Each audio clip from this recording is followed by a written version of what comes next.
No primeiro assunto do dia, nós temos o escândalo envolvendo o presidente da Argentina, Javier Milei, e uma criptomoeda que colapsou logo após ser apoiada por ele. Na última sexta-feira, dia 14, o presidente ultraliberal divulgou uma criptomoeda, a Libra, que tem uma grafia com um cifrão na frente, nas redes sociais, publicando um link e um endosso para a plataforma do ativo chamada Viva la Libertad Project. Você confere aí na tela a postagem do Javier Milei endossando essa criptomoeda, que foi o que levou realmente a uma valorização, né? Logo depois dessa publicação, a criptomoeda chegou a custar $5, se valorizando aí, mas pouquíssimo tempo depois ela despencou e passou a custar cerca de 20 centavos de dólar. Quando veio o colapso, Milei apagou a postagem do anúncio e fez uma outra publicação pedindo desculpas e dizendo que não estava ciente dos detalhes do projeto. O Frederico Duboc, especialista em relações internacionais e editor de opinião de O Tempo, vai ajudar a gente a entender o que aconteceu e como isso pode atrapalhar e muito o presidente argentino, né, Fred? Bom dia. Bom dia, Dani. Bom dia e boa semana a todos. Realmente ele se envolveu numa complicação muito séria. Porque o que aconteceu? Vamos pegar um resumo que você já adiantou. Na sexta-feira, houve o lançamento dessa criptomoeda no mercado argentino, né? A criptomoeda é uma moeda baseada em meios digitais, ela é altamente especulativa, tem uma variação de valor muito grande ao longo do dia. Então, é isso que foi lançado naquele dia. Às 7 horas da noite, o presidente da Argentina, Javier Milei, ele soltou essa postagem, até porque esse nome, Viva la Libertad Project, é a expressão que ele usa na campanha e no final de toda a comunicação dele. Ele sempre fala, e ele ainda usa uma interjeição com uma palavra chula no final, mas não vem ao caso. Mas aí o que acontece? Ele fez essa movimentação. E aqui no quadro a gente pode ver essa movimentação de mercado de valorização. O verde é a compra, o vermelho é a venda.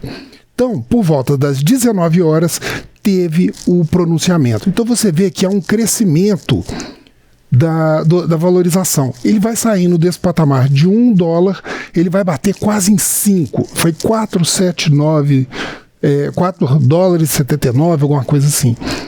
Mas houve uma movimentação especulativa logo em seguida. Você vê ali os donos, né, as principais carteiras começaram a vender muito rapidamente. E num intervalo de tempo muito pequeno. Você vê que a diferença do 19 para 20 horas, ele caiu lá de cima dos 5 para 2,5, depois mais um novo pacote, até que ele foi encerrar o dia ali em torno de $1 e depois 0,29 centavos, né? O que acontece? Teve vários problemas nesse lançamento. Foi alertado logo no início que a maior parte desse dinheiro estava concentrado na mão de 5 carteiras digitais, né? Era muito pouca gente. Só que houve muita movimentação. Estima-se que 40 mil pessoas estiveram envolvidas nessa movimentação ao longo do dia entre compradores e vendedores. A capitalização dessa moeda chegou a 4,5 bilhões. Mas a realização de mercado, as perdas, né, para a maioria dessas pessoas, está estimada em 1,2 bilhão de dólares. Então houve uma movimentação muito rápida de dinheiro escoando e essas informações não foram muito claras. O Milei, logo depois, ele saiu, ele foi muito rápido na reação, mas que também agravou a movimentação de perdas. Primeiro, ele apagou o tweet. Segundo, ele chamou o escritório anticorrupção para iniciar uma investigação, porque já estavam começando também algumas das ações judiciais, né, algumas das denúncias de crime, não especificamente contra ele, mas toda essa operação por conta dessas perdas. Estima-se que a maior parte das perdas foi entre $1 e $1.000, né? Mas houve perdas de 8 milhões de dólares. Nossa. E as pessoas perderam muito, os grupos envolvidos perderam muito dinheiro. E pode falar. Eu ia te perguntar, na verdade, assim, que moeda que é essa, né? Como que ela se insere nesse mercado, enfim, e qual que é a relação do Milei com ela, com as pessoas envolvidas? Olha, a criptomoeda, essa específica, é uma que foi lançada teoricamente baseada num crescimento da Argentina. Por isso o post do Javier Milei. Ele estava querendo associar esse momento de bonança econômica da Argentina, de redução da inflação, crescimento de resultados, etc. E, obviamente, a pessoa que escolheu esse nome escolheu pensando em atrair o Milei, né? Então, essa criptomoeda ela tem alguma semelhança com criptomoedas que foram lançadas após a eleição do Trump, como a Dogecoin do Elon Musk. A diferença é que a Dogecoin do Elon Musk é o que a gente chama de memecoin. Memecoin é uma baseada numa movimentação meio brincalhona, meio humorística, mas o valor é sério.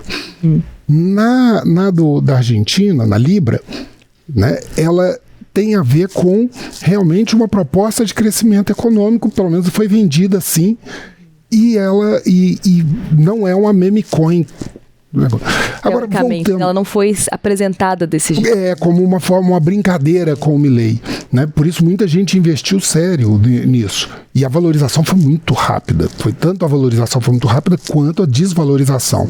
Agora, gera também uma série de problemas, e por isso que o Milei está se complicando politicamente nessa história, é que ele tem relação e conhecimento com os envolvidos, né?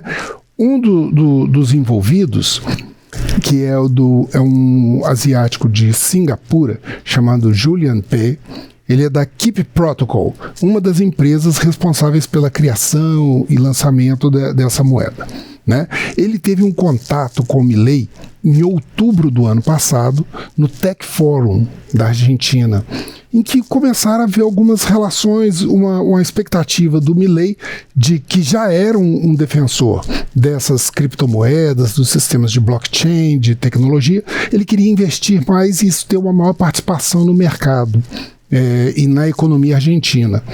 Mas as ligações foram bem estranhas, assim, elas apareciam, mas não tinham muita transparência do que estava acontecendo. Entra em cena um segundo rapaz, um jovem empresário norte-americano, que é o Hayden Marks. Ele também é envolvido nessa criação e ele já se pronunciou nesse final de semana. Ele está muito preocupado, ele se considerou traído pelo Milei, porque a retirada do post e essa investigação, essas coisas, gera uma quebra de confiança, que no mercado financeiro acelera a perda monetária. E ele disse que está se sentindo perseguido, etc. Ele apareceu num videozinho falando que ele era um assessor de inteligência artificial do governo Milei, que ninguém confirmou isso até agora. E ele prometeu injetar na Libra 100 milhões de dólares para poder diminuir as perdas, etc. Vamos ver como é que isso vai. Mas ele está cercado. Aí, essas relações. E o Milei, ele postou em janeiro desse ano uma foto ao lado do Hayden, falando justamente dessa questão da digitalização, que isso é a modernização da economia, etc. Isso vai muito em linha com o pensamento liberal, libertário dele, né? De uma economia mais desregulamentada, como acontece com as bitcoins. Mas a desregulamentação também abre espaço para esse tipo de coisa. É uma movimentação que ela é muito mais obscura, né? E ela tem essas particularidades que os investidores acabam ficando, às vezes, meio no escuro, se não tem uma solidez ali dessa moeda, né? Se não tem essa confiabilidade. E aí, uma coisa que me chamou a atenção, Fred, que aí eu acho que a gente pode puxar agora para as consequências dessa ação do Milei, é o pedido de desculpa dele, em que ele diz que ele não tinha conhecimento do projeto, né? Ele falou que ele não tinha conhecimento suficiente e detalhado do projeto. E me chama a atenção pensar que um presidente de um país importante, como a Argentina, um presidente que está muito em evidência, que tem essa pegada para o mundo liberal, né, para o mercado, enfim, como uma voz que tem algum poder ali, que ele não saiba o valor do que ele posta, né? Ele não saiba a consequência das coisas que ele posta. Então, assim, se você é um presidente de um país, você faz uma postagem endossando uma iniciativa privada, E essa iniciativa depende essa sua postagem, ela é muito importante, ela depende, né? A valorização desse ativo depende da sua postagem, de certa forma, e ela bebe dessa postagem, né? Como a gente viu.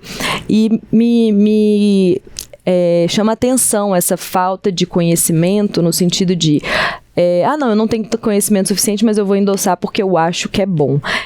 Sabe, fica aí uma questão de ou ele não tem conhecimento do poder de um presidente, de como ele influencia o mercado, ou ele tem alguma coisa errada, né? Eu acho que isso foi um cálculo acelerado de resposta política e não econômica. Foi uma resposta muito rápida e que não ajudou nem a ele, nem a movimentação. Para ele tem um agravante. Ele é um economista e se elegeu com base no conhecimento da economia e das propostas mais radicais para consertar a economia. Mas, ao mesmo tempo, ele está lidando com uma outra coisa, que é a questão da pressão política que já está avolumando. No final de semana foram 112 novos processos, pedidos de investigação, que agora, nessa manhã, a Justiça Federal Argentina está definindo por sorteio um juiz que vai agregar essas ações para poder avaliar o envolvimento, se houve realmente dolo do presidente, se há envolvimento do presidente de fato nisso. Mas, do outro lado, é a questão política. Ele quis dar uma resposta rápida política, porque a oposição está sendo muito rápida, já está falando em impeachment. Apesar do que a oposição, as forças políticas não estão tão consistentes para garantir o impeachment do Javier Milei, né? Para conseguir o impeachment é preciso 2/3 da Câmara dos Deputados da Argentina, né? Do voto deles. Aí você consegue abrir, aí institui-se o presidente da investigação, que vai ocorrer no Senado. As forças, nós estamos vendo ali na tabela, no quadro, 257 deputados, 2/3 dá em torno de 170, 171. As forças do governo, que nós vemos ali, o partido específico do Javier Milei está em roxo ali. O principal aliado dele, que é o Maurício Macri, está em amarelo. Eles, somando juntos, eles têm 84 cadeiras. A oposição tem 99, só União pela Pátria, que é esse azul, que é o partido kirchnerista, da Cristina Kirchner, que está fazendo uma pressão. E quem que vai ser o fiel da balança são essas bolinhas vermelhas aí, que são os independentes, não tão independentes assim, da União Cívica Radical, que é o partido da ministra da Segurança, Patrícia Bullrich, que foi candidata à presidência também no primeiro turno. Então há essa pressão. No momento não há voto suficiente para isso, mas a oposição quer queimar o Milei. O Milei, que está vindo numa onda muito positiva. Ele conseguiu baixar a inflação para o menor nível desde 2020. Está dando uma inflação mensal de 2,2% e anual de 13%. Anual tinha batido em 300%. O FMI está sugerindo um crescimento para esse ano e para o próximo ano de 5% da economia argentina contra 3% da média global. E o Javier Milei estava se preparando para anunciar um superávit fiscal das contas do governo pequeno, mas bem longe do prejuízo e do risco de colapso que a economia estava vivendo, com uma hiper desvalorização do câmbio, do peso.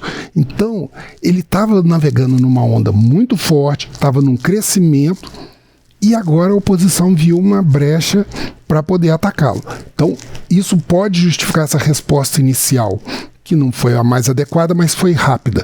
Agora, nós esperamos para hoje um pronunciamento, ele parece que vai falar no final da tarde, começo da noite, em que ele vai explicar mais sobre essa situação. Né? Agora, é uma situação muito crítica, há muita gente que perdeu muito dinheiro, 1,2 bilhão de dólares é uma movimentação muito significativa. Isso é uma estimativa ainda dentro dessas movimentações, né? E é o grande risco dessa questão das criptomoedas. Por um lado, elas permitem muita maleabilidade, permitem muita agilidade, trocas globais. de recursos, mas por outro lado, como ela é baseada num sistema automatizado via blockchain, né?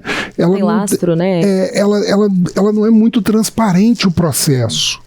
Né? Ela é bem menos transparente, apesar de altamente volátil também, da Bolsa de Valores. A Bolsa de Valores é muito mais transparente do que as criptomoedas, que em alguns casos são usadas até por grupos terroristas e grupos criminosos internacionais para essa limpeza e movimentação transnacional de dinheiro.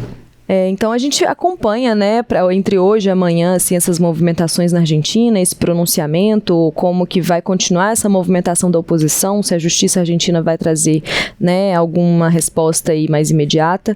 E amanhã a gente traz mais atualizações aqui no Primeira Análise e também no Portal Tempo, assim que tiver. Obrigada, Fred. Eu que agradeço.